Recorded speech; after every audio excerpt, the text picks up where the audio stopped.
조금 전에 했던 우리가 K체 근접 이웃 예측을 이용해서 책에는 이제 뭐 할 거냐면 스코어는 필요 없는데 어쨌든 조금 데이터가 길이가 큰 물고기에 대해서 한번 예측을 해볼까요?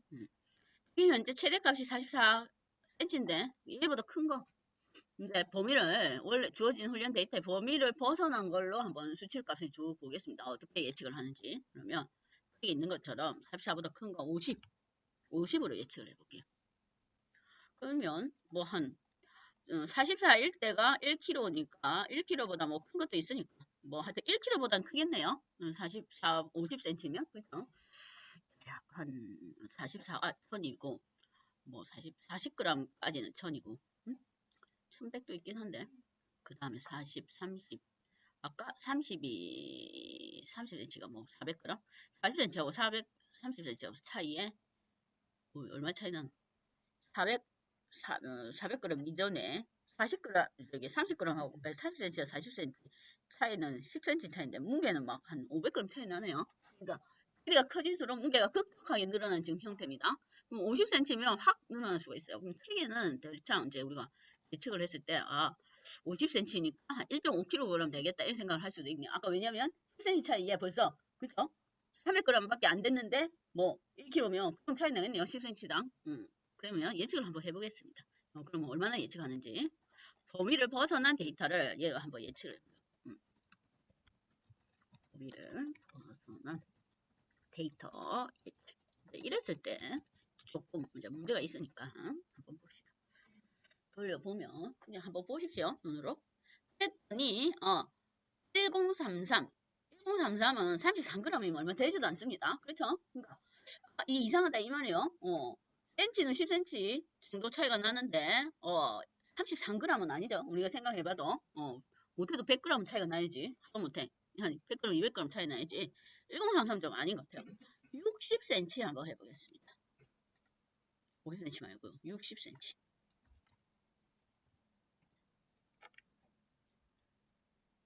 60cm를 했는데도 뭐 1033이에요. 아까랑 똑같은 데이터 값입니다. 이건 뭐가 잘못됐다 이 말이죠. 그러면 얘가 함정이 있는 거예요. 왜냐? 이 알고리즘의 원리는 이웃 데이터들을 가지고 와서 평균을 냅니다. 그러니 50cm나 60cm나 이웃 데이터가 똑같아요. 그렇죠? 맨 끝에 있는 놈들 찾죠?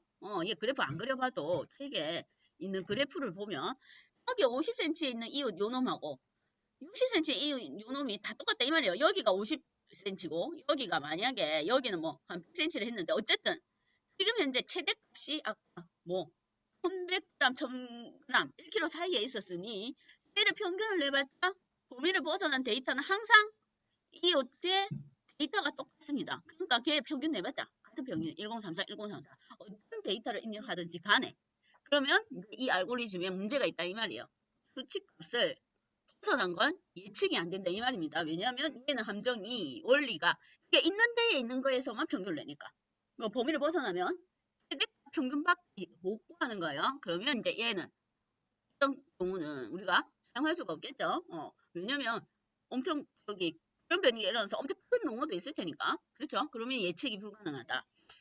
그러면 이제 다른 알고리즘을 우리가 생각을 해봐야 됩니다. 그러면 그래서 생겨난 게 뭐냐면 선형핵이라는 기본적인 또 예측 알고리즘이 있습니다. 선형핵이 이름이 리니어 레그레이션이에요. 기본적인 예측 알고리즘. 그러면 얘는 어떤 원리로 얘를 예측하냐면 리니어 레그레이션은 뭐 할 거냐면 그래프를 뭔가 우리가 아까 여기 그래프 이 포도를 산점도를 출력해 보면 아까 얘가 뭔가 방정식의 선 형태라고 했습니다. 그죠? 물론 이렇게 삐져나간 데이터도 있지만 그건 뭐 몇 개 안 되니까 전체적인 분포가 얘가 선 형태예요.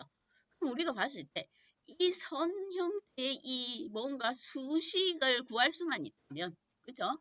이 선으로 이루어진 이 그래프상의 이 선의 수식만 구할 수가 있다면 그 수식에 앞으로 예측할 데이터를 입력하기만 하면 그 수식의 계산에 의해서 연산식에 의해서 값이 출력될 수가 있습니다. 이제 데이터의 범위를 벗어난다 치더라도 이게 선형 회귀의 기본적인 내용이에요. 방정식을 찾아내는 거예요. 방정식을. 응? 이 분포도를 보고 그래프의 형태에서 방정식을 찾아내는 겁니다. 그러면 기본적으로 얘는 선형회귀는 일반적으로 샘플 데이터를 훈련해서 1차 방정식의 기울기 또는 결편을 반환합니다. 1차 방정식은 일선 형태. 비례 또는 반비례. 그럼 얘가 지금 현재 그래프가 이렇게 되어 있죠. 이렇게 되어 있든 아니면 반비례되는 그래프든. 근데 지금 현재는 비례하는 그래프죠. 이렇게 올라갑니다. 그러니까 x축이 커질수록 y축도 같이 올라가는 형태예요. 그럼 처음에는 그냥 직선 방정식. 1차 방정식은 항이 1차 형태를 1차 방정식으로 합니다. 1차 방정식. 곱하는 항이 1차인 거. 그게 요거라 이 말이에요. y는 ax 곱하기 b. 그게 1차 방정식 형태. 요 형태다 이 말이에요. y는 ax 플러스 b. 그러면 우리가 1차 방정식이 y는 ax 플러스 b. 요거다 이 말입니다. 그러면 얘는 리니어 레그레이션 선형 행위는 뭘 찾냐면 A를 학습 데이터를 자꾸 주고 학습을 시키면 이 방정식에 필요한 이 항 있죠. A, B를 찾아주는 거예요. A, B를 찾아주는 거예요. 그럼 여기서 우리가 보통 A를 우리가 기울기라고 해요. 기울기 또는 뭐 배수 이렇게 얘기합니다. B는 절편. 요 두 개를 찾아내는 게 선형회귀의 내용입니다. 특성 방정식을 활용하는 거. 선형회귀. 그럼 여기서의 x는 x에 해당하는 뭐 물고기의 길이가 x에 해당하죠. 길이. 그러면 어떤 길이 값을 주면 훈련을 통해서 방정식의 a와 b를 구한 다음에 그렇죠. x 값을 주면 y 값인 무게를 계산을 할 수가 있겠네요. y가 무게. 여기서 y는 무게에 해당합니다. 그러면 우리가 사이클런에 여기에 있는 이 알고리즘들이 대부분은 이해가는 알고리즘도 그렇고 뭐 방정식을 계산하는 알고리즘들이에요. 방정식. 대신에 지금 현재 우리는 얘가 특성이 한 개죠. 길이 방향밖에 없습니다. 그런데 특성의 개수가 많으면 많을수록 특이 이제 더 커지겠죠. 그런 차이가 있는 겁니다. 지금 현재는 특성이 한 개인 거. 그래서 뭐 ax 플러스 b 이렇게 되는 거고 만약에 특성이 여러 개면 이렇게도 됩니다. 만약에 길이 말고 다른 특성이 다른 데이터가 있으면 뭐 ax 플러스 뭐 bx2 이런 형식으로 응? 응? 길이 뭐 그 다음에 넓이 그러면 플러스 b 이런 방정식에 뭐 a, b 별표는 c 요거 찾아내는 거예요. 지금 한 개밖에 없으니까 ax 플러스 b인 거예요. 하나밖에 없으니까. 응? 그럼 이제 식에 필요한 이 요것들 해당 요것들만 이제 찾아낸다 이 말입니다. 뭐 샘플 데이터를 훈련을 해가지고 계산을 해서 훈련을 통해서 요 값을 찾아준다 이 말. 그래놓고 우리는 대입을 하면 되니까 그렇죠? A와 B를 알아내면 X 값은 새로운 데이터 길이만 주면 Y 값을 계산해내는 방식이니까 뭐 범위를 벗어나도 상관이 없다 이 말이에요. 그러면 리니어 레그레이션 앞에 데이터는 똑같고 이름이 리니어 레그레이션이에요. 선형회귀입니다. 선형회귀. 클래스명만 잘하십니다. 선형회귀. 선형회귀. 얘는 선형회귀. 여기가 예측이니까 예측.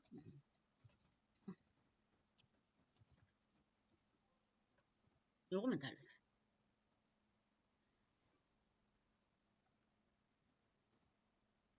자, 그러면 이름이 리니어 레그레이션이에요. 리니어 레그레이션. 요렇게 LR 요거만 바꾸면 되겠네. 우선은 써봅시다. 이게 스코어보다 눈 측정을 해봅시다. 간단하게. 다른 거 말고.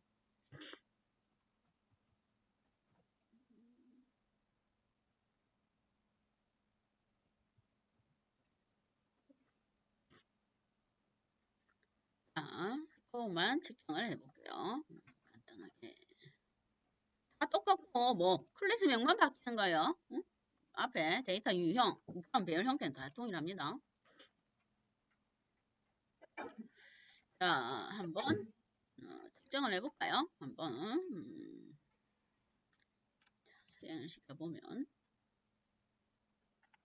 그랬더니 전체 56개 데이터고 훈련 데이터의 첫 번째가 훈련 데이터 스코어가 93, 그 다음에 테스트 데이터 스코어가 8입니다. 물론 앞에 저기 뭐지? 우리가 방금 전에 앞에 했던 K-니어버스 리그레이션보다는 스코어는 작지만 얘는 범위를 벗어난 데이터를 예측을 할 수가 있죠. 얘는 예측은 안 돼요. 그렇죠? 그게 차이점입니다. 어쨌든 93 훈련 데이터 스코어 93이니까 그게 낮은 건 아닌데 얘가 93 정도면 얘도 조금 높아야 돼요. 8, 2가 조금 차이가 나긴 납니다. 자, 그래서 이걸 해보고 그러면 예측을 해볼까요? 아까 60cm가 뭐 1033이었는데 얘는 범위를 벗어난 범위 데이터를 예측해보죠. LR 리그레이션이니까 어느 정도로 예측하는가? 시행을 시켜보면 1033보단 그래서 예측을 보니까 뭐 1632, 1.6kg. 그러니까 우리가 대략적으로 예측해봤던 수치하고 비슷한 수치가 나옵니다. 그게 레그레이션이에요. 기본적인 선형획입니다. 선형획. 자, 1차 방정식을 학습한다. 그러면 우리가 1차 방정식이 방금 전에 이거 있었죠? 제가 했던 ax 플러스 b. 현재 특성이 한 개니까 이렇게 나온 거예요. ax 플러스 b. 아까 a가 기울기 또는 개수라 했고 b가 절편이라고 했습니다. 기울기 또는 개수, 절편. 요거 a하고 b하고 이게 과연 값이 뭔지 뭔지 확인해 보는 게 해당 레그레이션 획배의 속성값이 있습니다. 코이프라는 속성값이 있고 인터셉트라는 속성값이 있어요. 이게 뭐냐면 기울기하고 절편이에요. 기울기와 절편을 한번 확인해 볼까요? 이게 기울기하고 절편. 기울기와 절편입니다. 기울기와 절편. 왜 기울기와 절편이 필요하냐면 그래프상에서 산점도에서 요 그래프 그리려면 여기 요거 직선 방정식 산점 정렬되어 있는데 그래프를 ax 플러스 b 해서 a 기울기하고 플러스 b인 절편을 알면 우리가 여기에 대한 그래프를 그려볼 수가 있겠죠. 그래서 뭐 그래프하고 이 점들에 겹쳐지는 게 어느 정도 잘 따라가는가 그걸 확인해 보겠다 이 말입니다. 어쨌든 코에프가 기울기고 그 다음 인터셉트가 절편이에요. 실행 한번 시켜볼까요? 기울기하고 절편이 어느 정도 되는지. 그랬더니 기울기가 36, 절편은 마이너스 709 이렇게 나옵니다. 절편은 마이너스 709 이렇게 나온다 이 말이에요. 그래서 얘를 이용해서 이제 확인을 해봅시다. 그래프 산점도 하고 그 다음 새로운 데이터 하고 그래프하고 같이 실행해볼까요? 처음에 스크는 훈련 데이터 뭐 얘가 길이고 프레임 타겟이 무드입니다. 요거는 점으로 찍을 거예요. 분포 봐야 되니까. 자, 뭐 직선 방정식 그래프 있죠? 그러면 얘가 우리가 대충 아까 최소값하고 최대값을 50이라 치고 선 그래프가 X좌표, Y좌표가 있어야 되니까 그렇죠? 시작점 X좌표, Y좌표가 있어야 되니까 그거하고 그 다음에 지점은 방금 전에 구한 코이프가 기울기고 플러스가 인터셉트가 절편입니다. 그러면 10에 대한 뭐 기울기가 절편 계산하면 마지막 좌표 X좌표 그 다음 Y좌표는 50에 대한 코이프 곱하기 더하기 절편 이러면 마지막 거 Y좌표 구할 수 있습니다. 그래서 그냥 점 2개짜리 방정식 그래프 한번 보겠다 이 말이에요. 그 다음에 50cm에 해당하는 데이터도 그냥 화면에 어디 위치에 있는지 우리가 지금 현재 이 예측하는 시스템은 60cm 방정식의 계산 결과값입니다. 그러면 이 방정식의 선이 플로트 되어 있는 이 선 위에 이 좌표값이 들어있어야 돼요. 왜냐? 계산한 결과값이니까. 그렇죠? 떨어져 있으면 안 되겠죠? 그래서 그걸 확인해 보겠다. 게시판에 딴 똥표가 이상하게 찍히고 딴 똥표로 바꿔.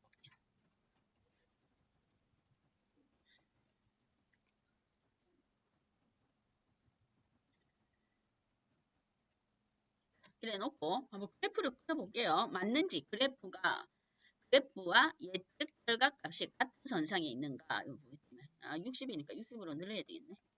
50에 책에는 50으로 돼 있는데 60으로 늘리면 되지. 60 이것도 60.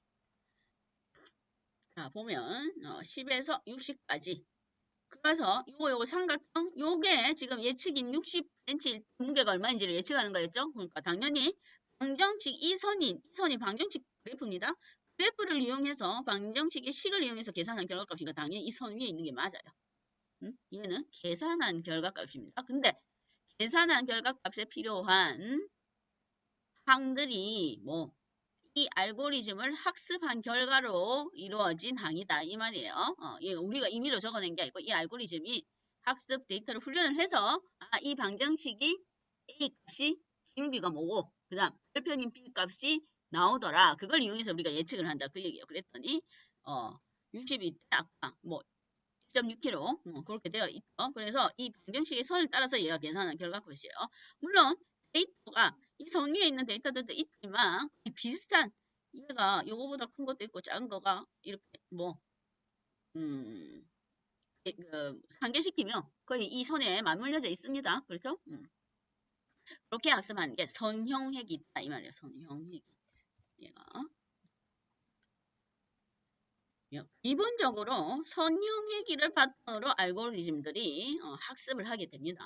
계산, 기울기와 절편을 계산한다. 그렇게 생각을 하시면 돼요. 그런데 이제 또 이제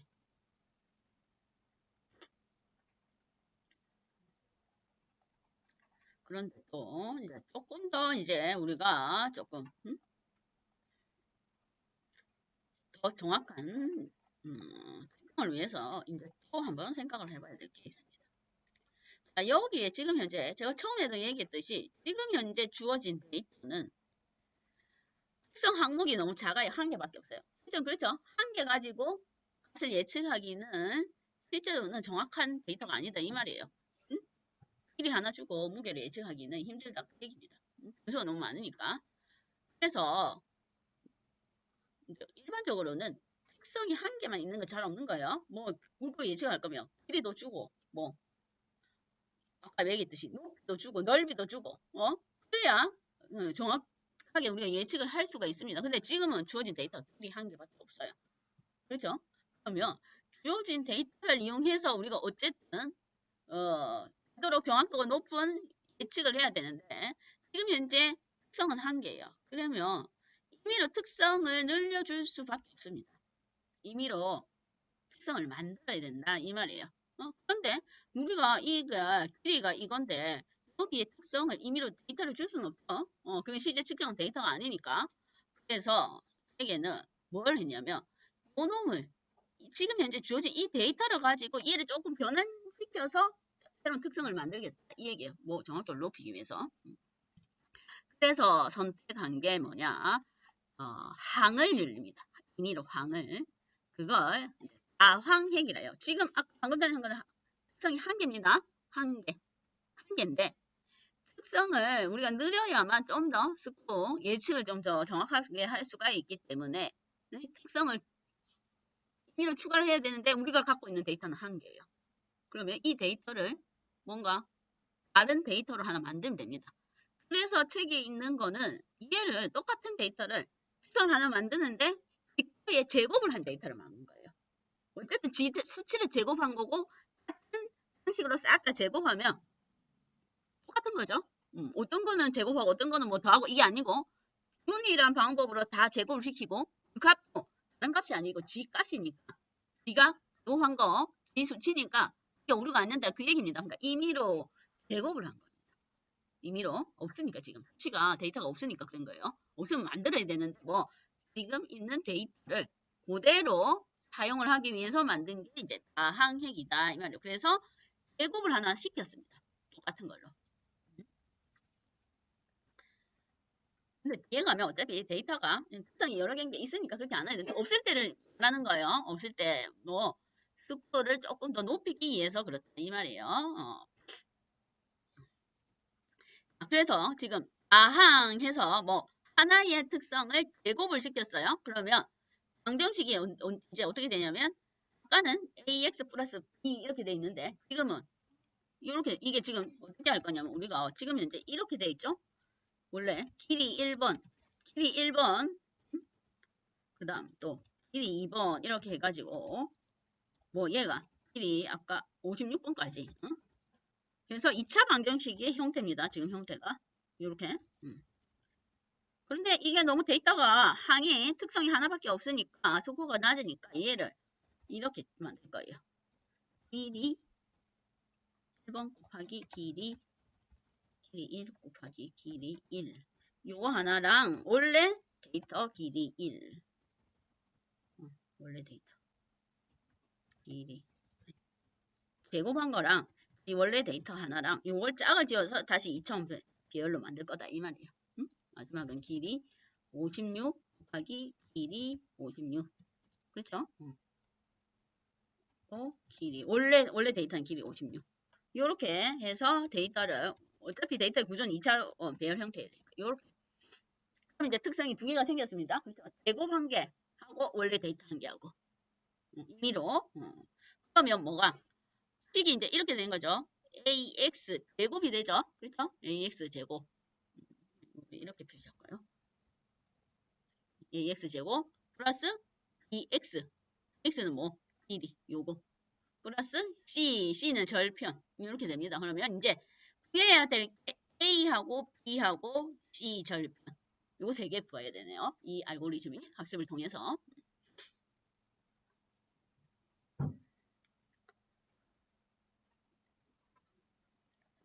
여기서 뭐 x 제곱은 길이를 제곱한 거 지가 지 데이터 제곱한 거 추가한 거니까 그리고 뭐 동일하게 모든 행위에 같이 적용할 거니까 똑같다 이 말입니다.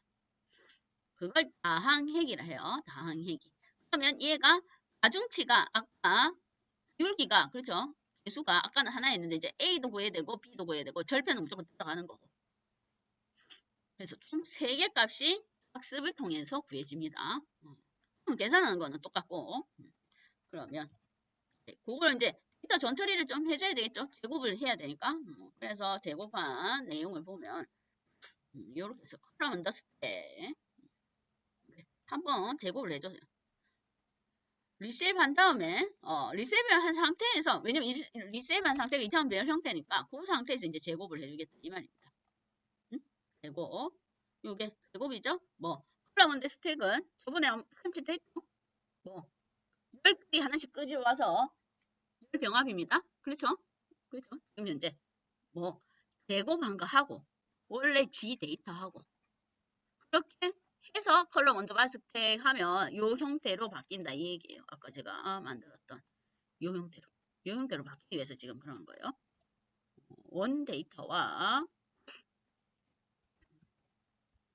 이거 제곱한 걸 컬럼 언더 스택 하면 10개리 병합하니까 요 구조로 바뀐다 그 얘기입니다. 요 구조로. 새로 해야 되니까. 그러면 구조 한번 찍어볼까요? 그러면 어떻게 바뀌었는지. 쉐이프는 원래 2차원 되니까 찍을 필요 없고 풀리 된 걸 한번 찍어봅시다. 어떤 구조로 바뀌었는지. 앞에 거 5개만. 그랬더니 이게 원래 데이터예요. 그러면 10.6을 제곱하니까 이렇게 되는 거고 21을 제곱해서 484. 맞죠? 22 제곱하면 484. 제곱한 거랑 원래 데이터랑 해서 특성이 하나 늘어난 2차원 배열 형태로 데이터를 만들어 놨습니다. 그렇게 해놓고 이제 그 데이터를 가지고 다시 뭐 리니어 레그레이션 사용하면 됩니다. 이름이.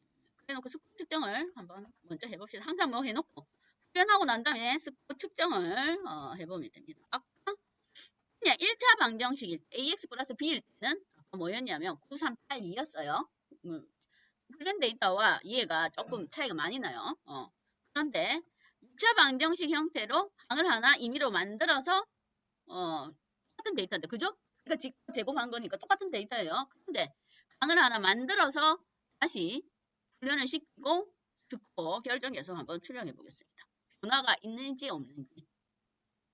그랬더니 9706 그렇죠? 9706, 97, 얘가 좀 더 높게 과소적합이 조금 있긴 합니다. 그런데 어쨌든 아까보다는 높죠? 9382보다.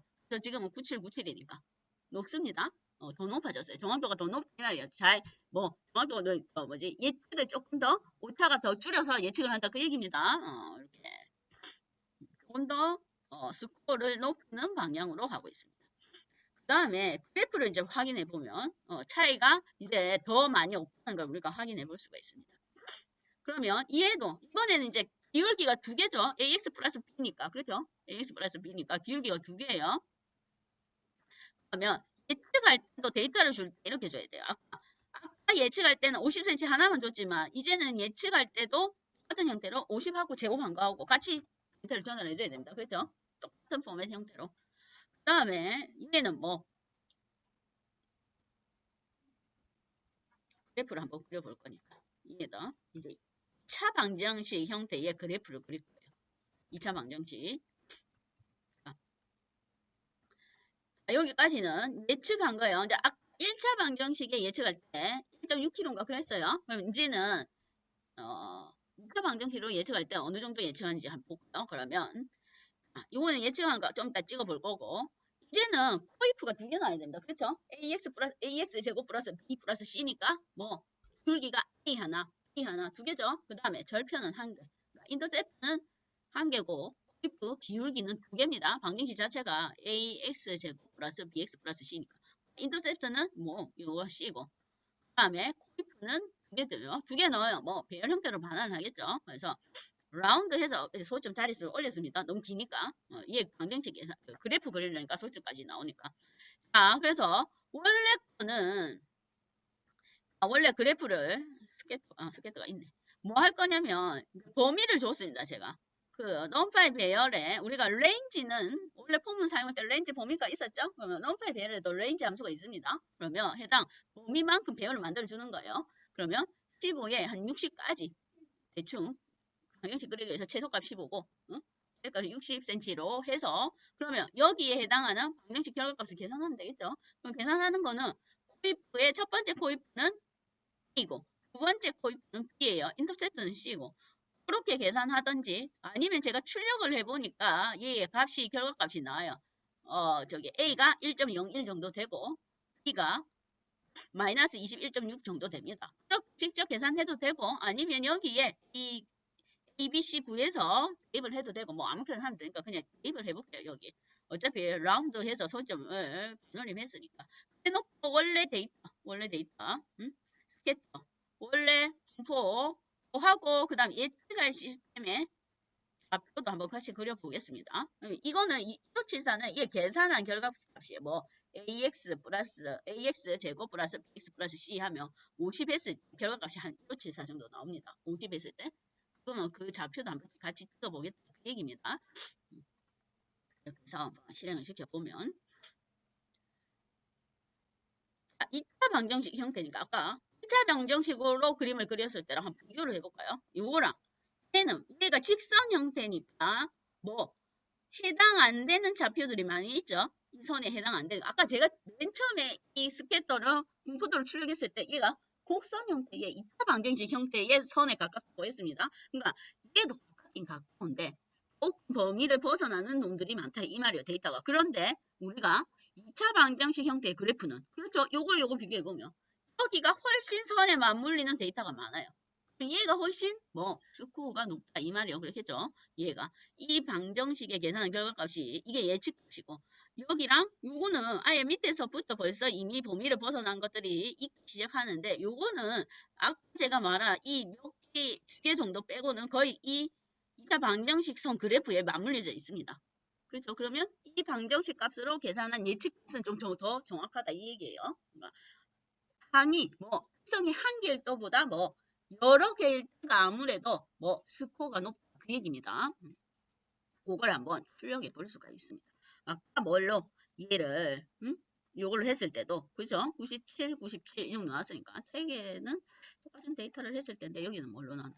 당해기로 했을 때 훈련했을 때 스코어 측정은 안 했구나. 스코어 측정 여기도 책하고 똑같이 나왔네요. 97, 97 그렇게 나와 있습니다. 이게 다항핵이라 해요. 항이 이제 한 개일 개가 아니고 여러 개다. 그래서 다항핵이라고 부릅니다. 그게 1차 방정식 형태의 리니어 레그레이션보다 스코어가 높다. 그 얘기야. 스코어가 높다.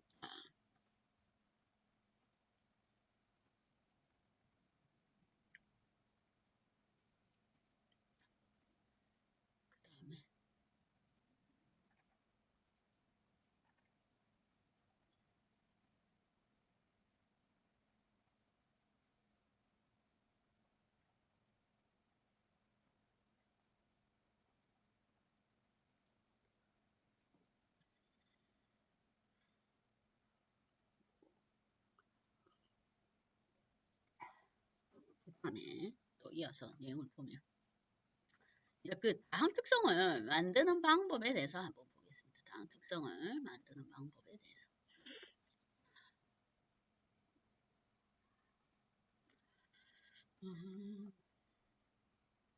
리니어 레그레이션.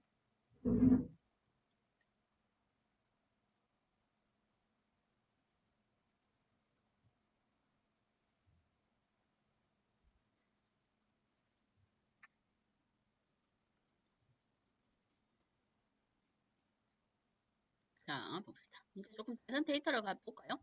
다른 데이터. 이제 항이 너무 작으니까 이제 특성이 3개인 거를 가지고 와볼게요. 특성이 3개인 거. 선형핵이 알고리즘은 동일합니다. 그런데 요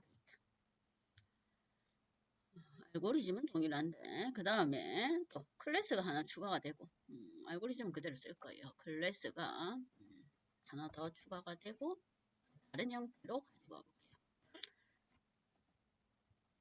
다른 데이터로 한번 더 학습을 진행해 봅시다.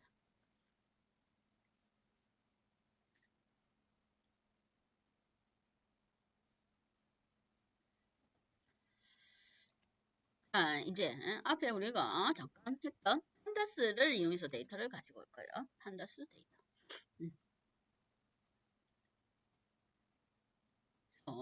무게는 따로 배열로 만들고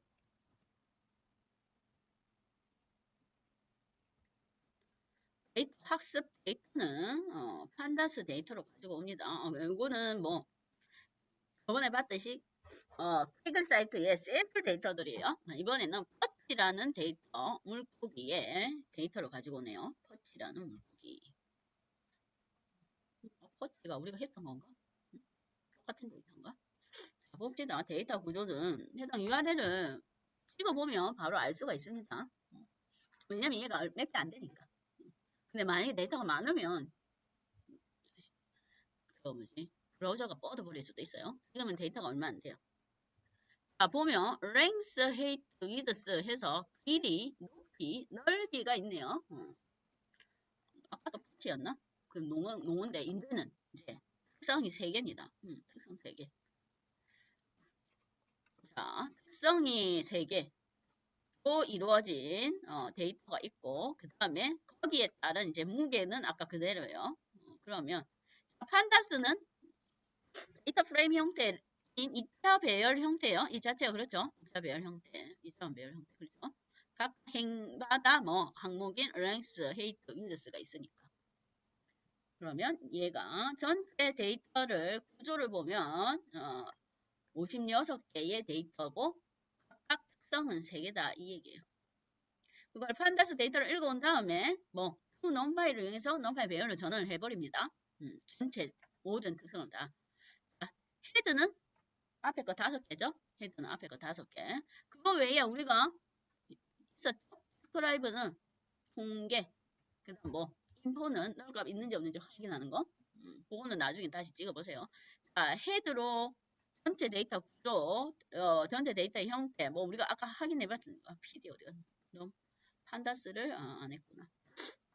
임포트를 안 시켰네. 판다스도 임포트 하세요. 이제 뭐 numPy 맵플롯 라이브러리 판다스 무조건 이제 임포트 시키고 시작하겠습니다. 그냥 디폴트로 계속 쓸 거니까. 판다스 is PD입니다.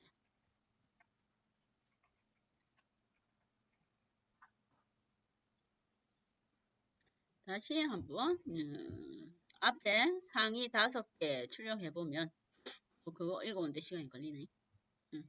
이렇게 돼 있네요. length, height, width 해서 각각 길이와 높이와 넓이를 주고 있는데 문계를 예측하는 거예요. 그러면 는 길이만 주고 문계를 예측했는데 이제는 3개니까 그냥 돌려봐도 아까보다 정확도가 높을 수가 있습니다. 그러면 얘를 아무것도 안 하고 그냥 바로 학습해서 스코어 측정을 해보겠습니다. 아무것도 안 하고. 그럼 제곱할 필요 없죠? 이거는 3개니까. 그죠? 특성 자체가 이미 원본 데이터가 특성이 3개니까 제곱할 필요 없어요. 그냥 바로 돌려볼게요. 리니어 레그레이션을 바로 학습시키겠습니다. 자, 그럴 때에 우리가 테스트에 얘가 13번째면 실제로는 14번째 데이터가 무게가 데이터하고 여기 있는 데이터는 길이, 높이, 넓이 데이터인데 무게가 얼마인지 주어진 학습한 이 테스트 데이터 그걸 이용해서 똑같은 데이터를 한번 예측해 볼게요. 그러면 무게가 원래 데이터의 무게와 얘를 비교해 보면 되겠죠. 얼마나 차이 나는지 그렇게 한번 해볼 겁니다. 스코어는 그게 다 측정을 할 거고 훈련 데이터와 테스트 데이터를 스코어를 측정해 볼 건데 프레딕트 할 때 테스트 데이터에 있는 자료를 내가 프레딕트 해보겠다 이 말이야. 그러면 얘가 실제 얘가 무게 값인데 이걸 얼마 차이 나는지 우리가 비교를 해볼 거니까 이제 가상의 데이터 말고 그냥 그대로 아무것도 안 하고 돌려볼게요.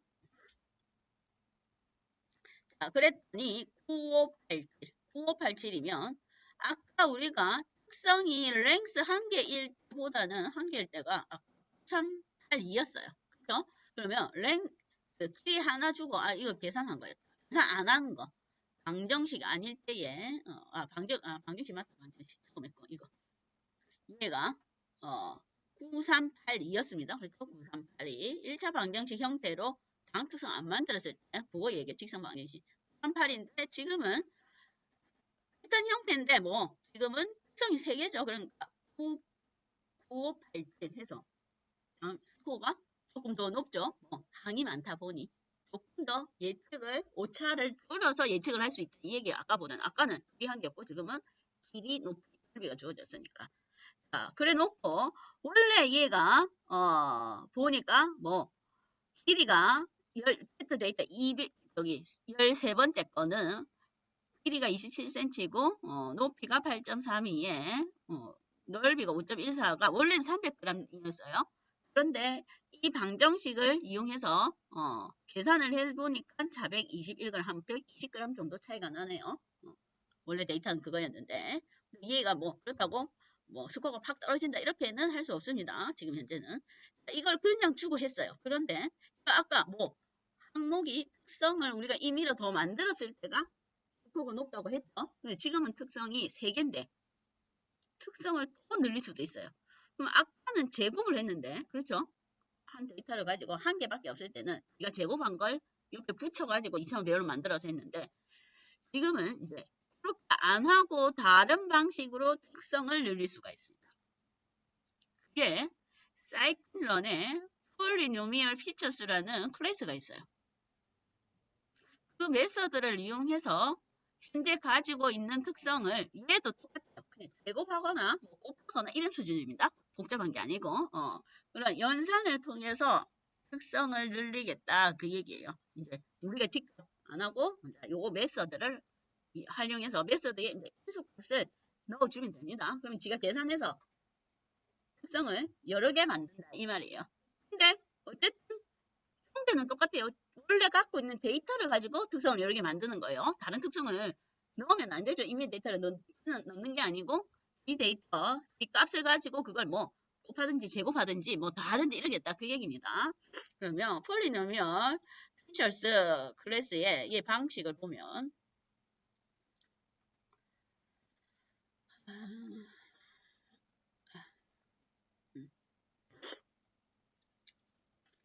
다음 특성 만들기. 사이클런에서 제공하는 퀵 프로세싱 하면 전처리한다 이 말이에요. 그러면 사이클런에서 제공하는 전처리 패키지 안에 들어있는 전처리란 말은 우리가 앞에서 모델 훈련시키기 전에 뭔가 작업한 거 전처리를 합니다. 거기 있는 것 중에 폴리노미얼 피처스 특성을 변환시킨다 그 얘기예요. 특성 변환.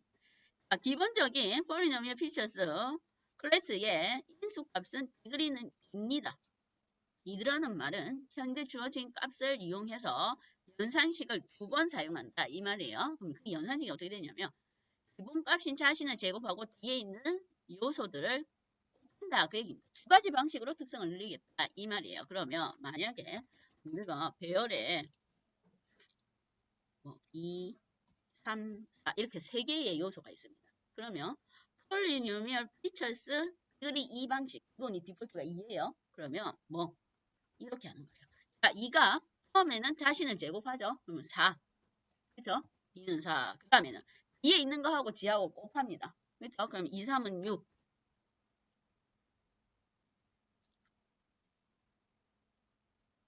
그 다음에는 그 다음에 2, 3은 6. 그 다음에 그 뒤에 있는 4 있죠? 그러면 2, 4, 8 이렇게 뒤에 있는 놈들하고 곱해요. 맨 처음에는 지 제곱, 비자신 제곱. 그 다음에는 뒤에 있는 요소들하고 곱하기. 그럼 2는 4, 6, 8이 나옵니다. 3은 3, 3은 9. 그렇죠? 그 다음에 3 뒤에 있는 거 곱하기 3, 4, 12. 더 이상 없습니다.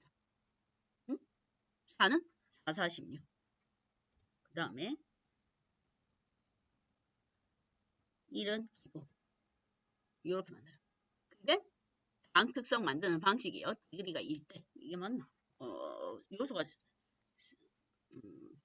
자신은 얘가 2, 3일 때 2, 3일 때는 보자. 몇 개 만들어지죠? 6개. 3개일 때는 1, 2, 3, 4, 5, 6, 7.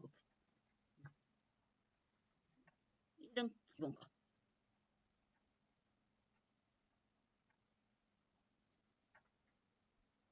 그렇게 만드는 게 폴리노미얼 피처스 방식이에요. 자신을 제곱하고 뒤에 있는 요소들을 곱한다. 제곱하고 그 다음 2, 3은 6, 8. 그 다음 3은 9, 4. 그 다음에 9, 3, 4, 12. 그 다음 4는 이거 없으니까 지가 제곱하고 끝. 이런 방식으로 지금 현재 기존에 주어진 값을 가지고 연산을 통해서 방을 추가를 하는 겁니다. 그게 방 특성이에요. 왜냐면 아까 한 개일 때보다 3개일 때가 스코어가 높을 거고 또 3개일 때보다 여러 개일 때가 스코어가 높겠죠?